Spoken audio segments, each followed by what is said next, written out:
Welcome to the Haven Hubcast, a place to learn what business leaders, owners, and professionals are doing to navigate and grow in today's market. Hear from industry experts on everything from marketing, leadership, financing, and more. Brought to you by Haven, a co-working space where you can connect, create, and get stuff done.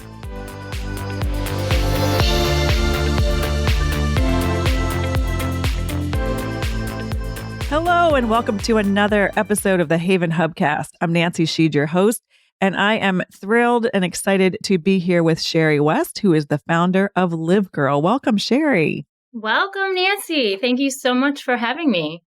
Sheri, we are going to dive into sort of your journey to bringing LiveGirl to where it was, but I think we've been chatting in email, but we met officially at an event at Haven just, oh my gosh, it was only last week, right?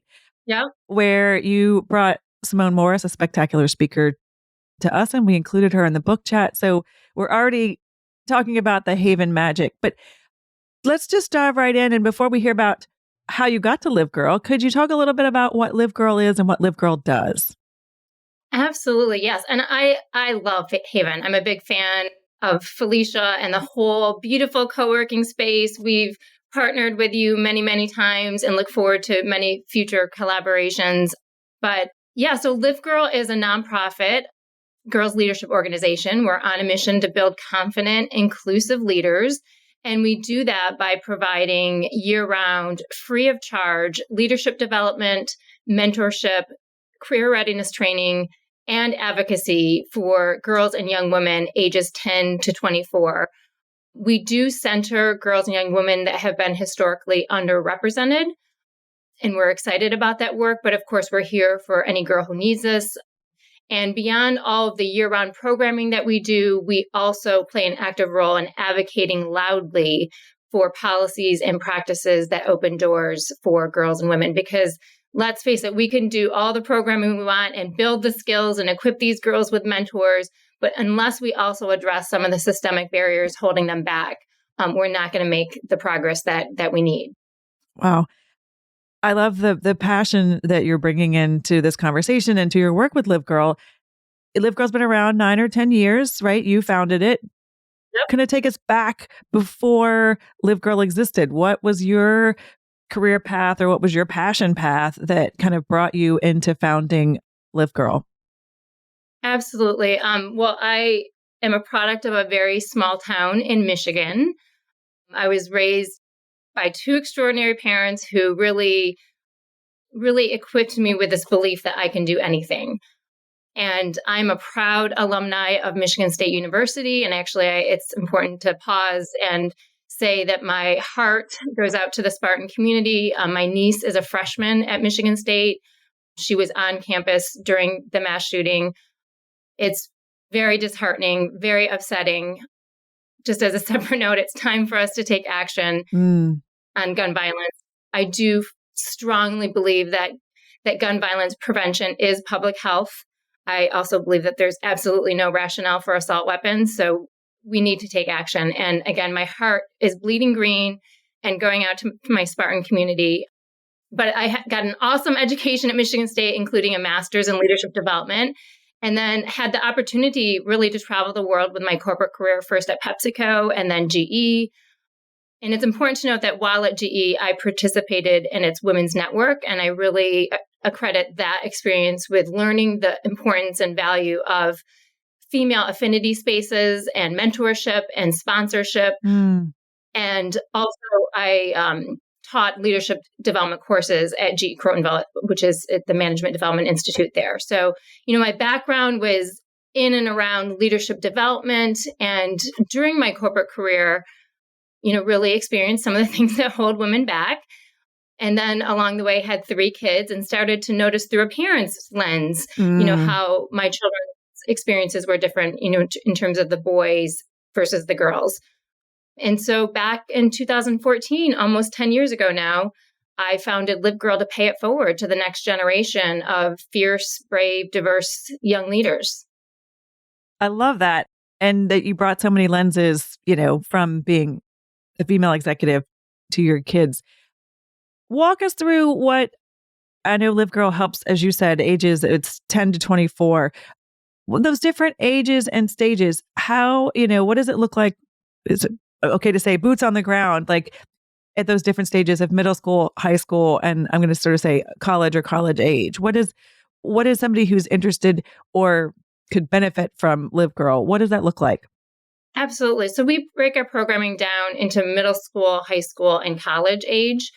So in middle school, it's really about teaching young girls to lead themselves and building the self-esteem, social, emotional intelligence, and empathy, which we believe are the key building blocks of a confident, inclusive leader.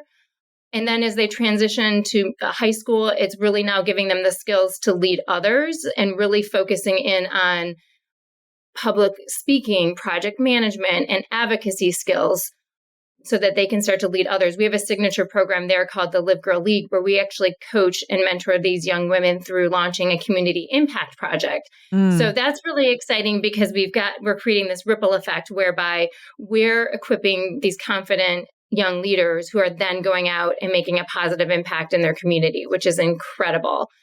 And then in college, it's all about equipping the young women to lead in the workforce. And our signature program there is called She Works. It's an incredible program.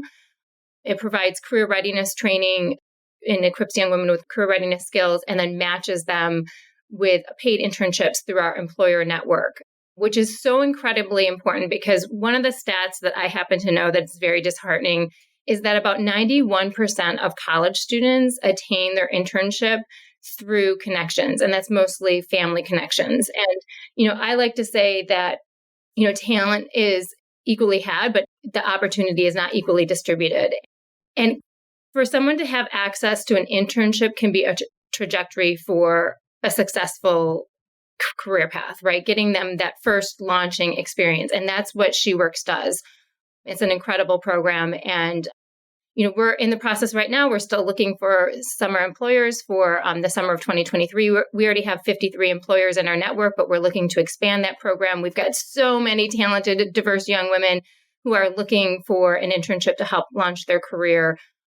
And we want to be there and help provide that internship equity to them. Okay, that's a shout out right now for people looking for very qualified. Exactly.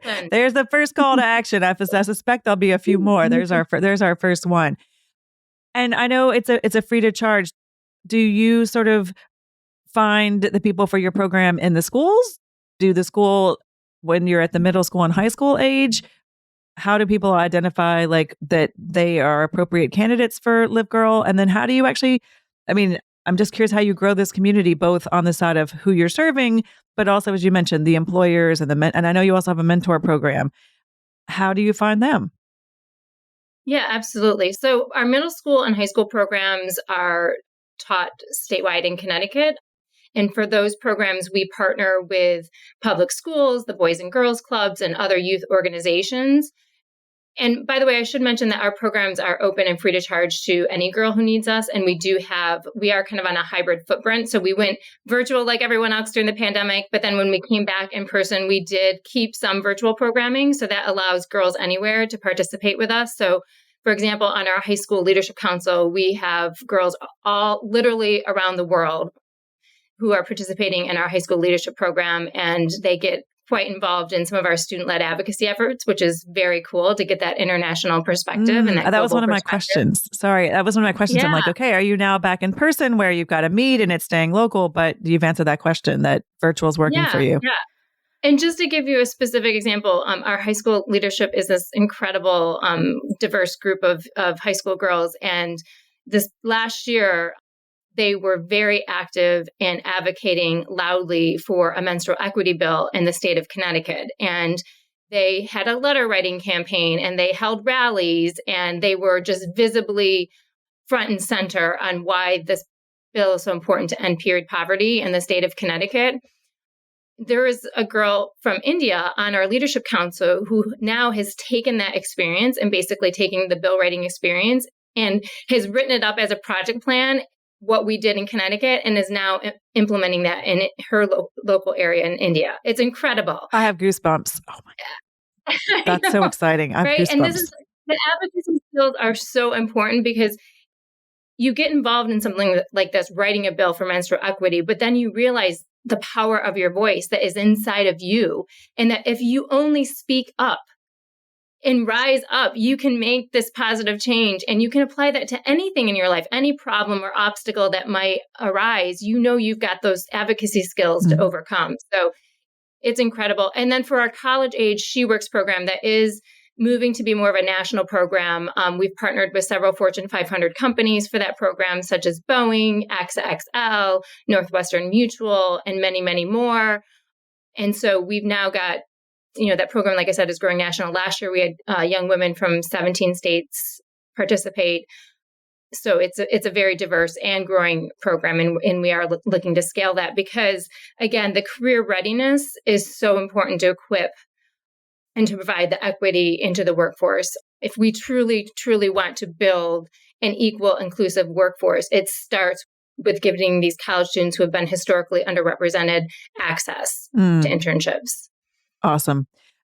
And could you speak to just also how do you find you've mentioned you've got the partnerships with the Fortune 500 companies.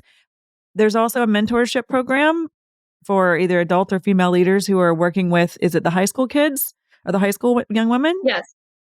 So we have an incredible program called She Cares, which provides free mental wellness mentoring for any girl in grades 5 through 12. Which is so important, Nancy, because I'm sure you saw the CDC report that was just issued a few days ago. Quite honestly, it's devastating. The report essentially, we've gone off the rails. Nearly 3 in 5 teenage girls felt persistent sadness or hopelessness, double the rate of boys, and 1 in 3 girls seriously considered attempting suicide in the past year. 1 in 3. Another stat is that sexual violence is increasing as well, with 1 in 5 teen girls saying that they'd experienced it within the past year. And Nancy, there is no question of the role that social media is playing in this dramatic increase in suicidal behavior and depressive mood. So it's devastating. We need to talk about it. Our young people are in crisis.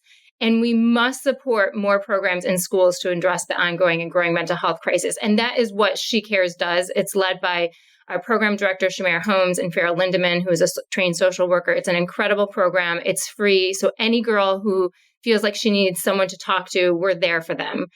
What a gift. And that all that information is on our website.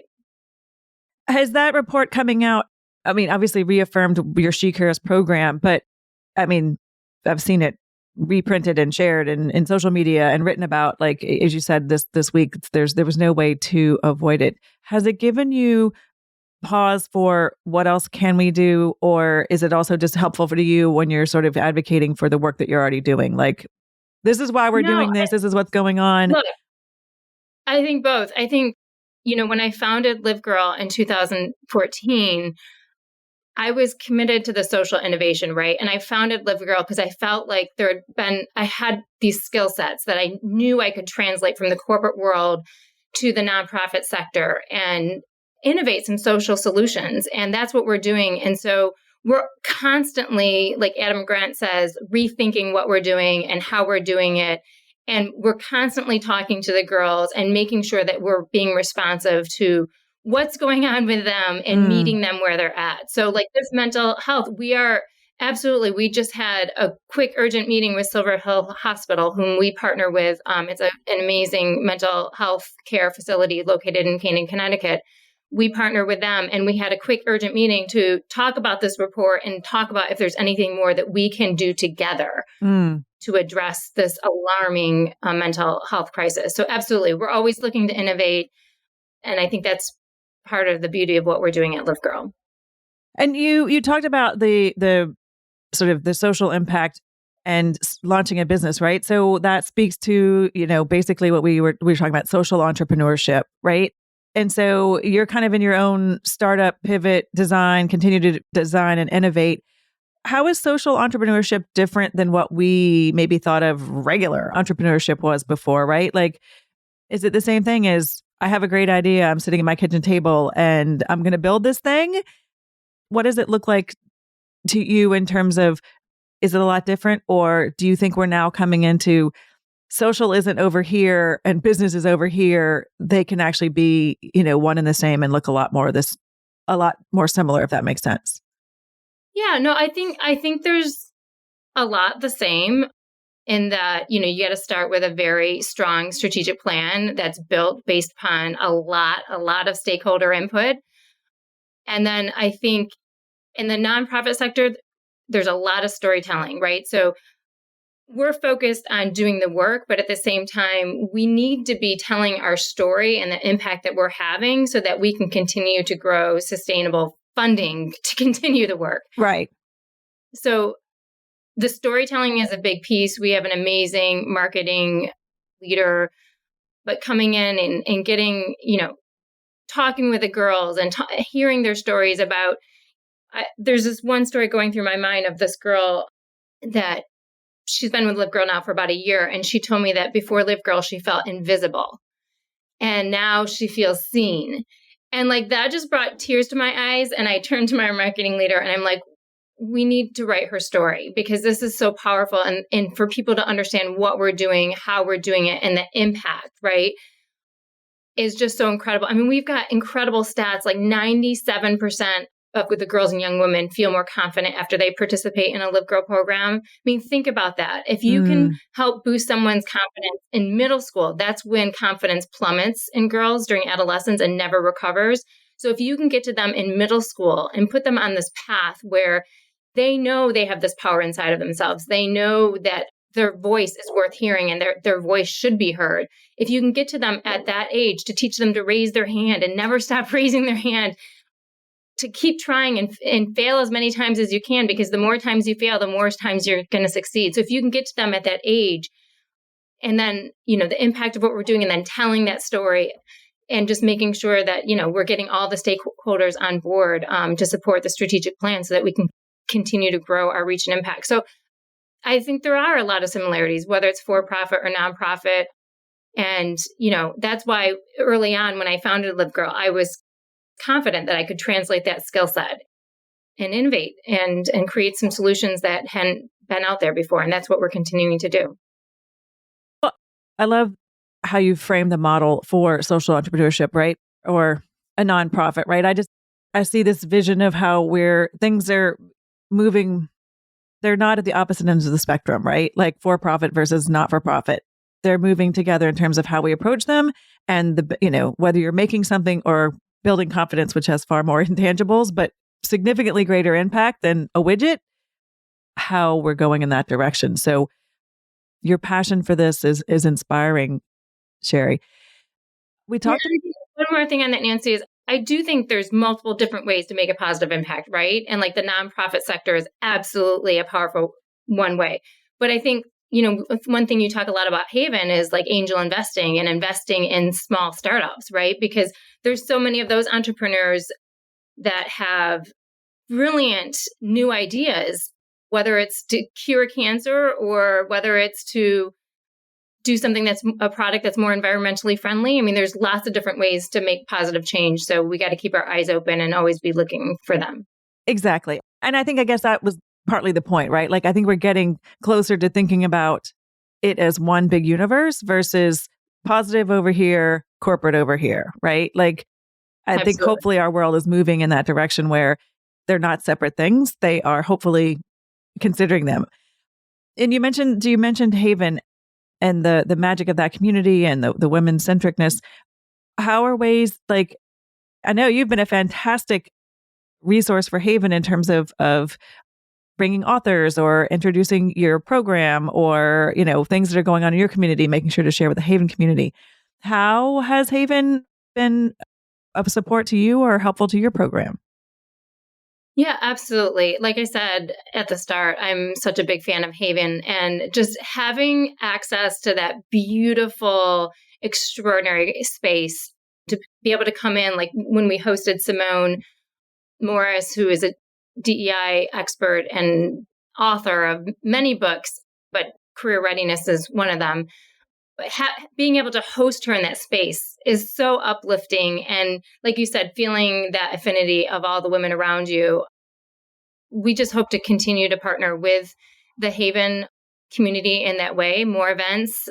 I'm hoping that some of the Haven members will sign up to hire a talented, brilliant, diverse SheWorks intern this coming summer.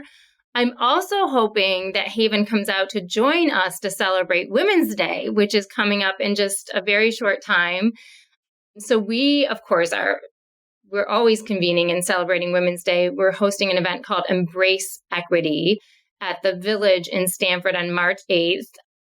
International Women's Day is such, people make jokes. When's Men's Day? Ha ha ha. Look, it's an important day. Issues a call to action to drive gender parity. And, yes, we've made progress, but yes, we have much more work that needs to be done. And so bringing people together to take collective action and to feel shared ownership for driving gender parity is what makes Women's Day so impactful.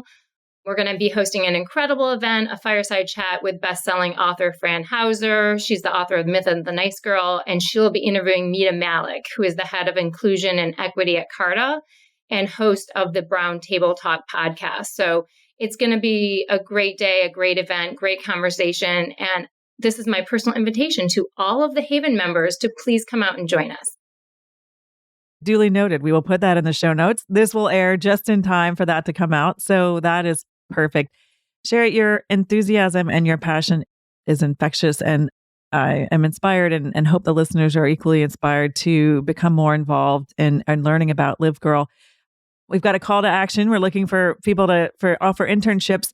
What are other ways people can learn about you or connect with you in addition to coming to the event on March 8th? Yeah, absolutely. We're on all social platforms at Go LiveGirl. So Go, G-O, and then L-I-V-E, girl. We're always looking for adult mentors. So if you go on our website and look at She Cares Mentoring or SheWorks Mentoring, that's a situation where you can sign up and just offer as much or as little time as you have to change a life and pay it forward. So yeah, we are at Go LiveGirl.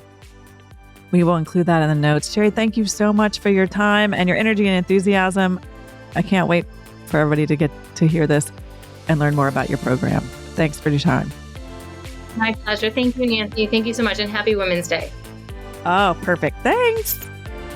Thanks for listening to the Haven Hubcast, a place to learn what business leaders and owners are doing to navigate and grow in today's market. Please leave a review on Apple Podcasts and subscribe on your favorite podcast app. Haven is a co-working space and virtual community located in the heart of Fairfield County, Connecticut. Haven is a hub for business owners and professionals to connect, create, and get stuff done. Find out more about the Haven community online at haven.com. That's HAYVN.com. Haven Hubcast is produced by Sound Advice Strategies.